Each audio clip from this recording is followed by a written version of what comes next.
At the dinner table, I bent down to pick up my fork and saw my brother's hand shamelessly lodged between my girlfriend's thighs. He smiled. Your current girlfriend has nice slim legs. She's mine. In front of me, he led her into a room and closed the door. The next morning, he looked at me with open provocation. What can I do, Ethan? It seems every woman around you can't resist me. I smiled back and turned to press my lips against the woman he'd loved, obsessively, for 5 years. My brother Lucas broke up with my ex-girlfriend. We only dated for a month. Isn't it normal to break up? Lucas said casually, as if he was discussing what to have for lunch. But when you sent me those bedroom photos, you said it was true love and hoped I'd give you my blessing, I said, taking a sip of coffee. I glanced at Sophia, who was still waiting outside in the scorching heat, and clicked my tongue. Sophia was the beauty queen of our department. Not only was she gorgeous, but she also excelled in her studies. Her family seemed quite wealthy too. Add to that her cool and aloof demeanor, and she was the quintessential campus goddess. Many guys at our college had fallen for her, including me. Sophia was technically my ex-girlfriend, but not really. After all, I was just her fake boyfriend to ward off unwanted suitors. The day after we publicly announced our relationship, Lucas stole her away. That night, Lucas sent me several explicit bedroom photos. I'm interested in her because you're interested in her, Lucas had said. But your taste is truly garbage.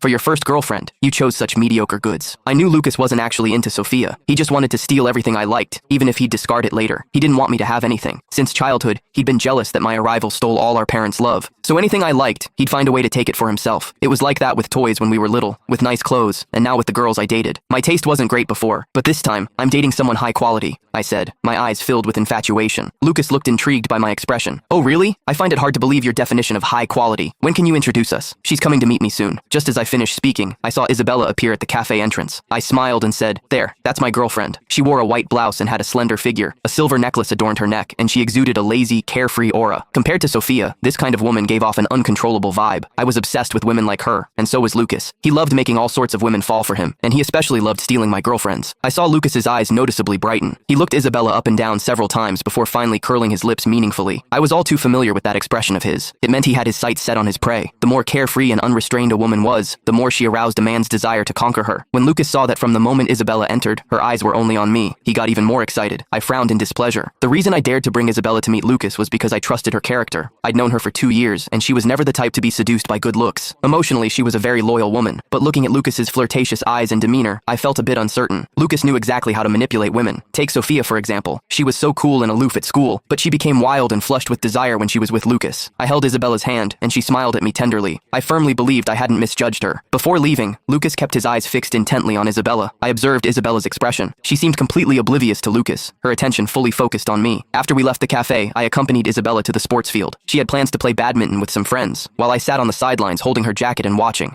Isabella exuded a uniquely feminine charm. Her aura was completely different from Sophia's. She was bold and uninhibited, like the June sun, bringing joy to those around her. Being with Isabella was actually the result of my careful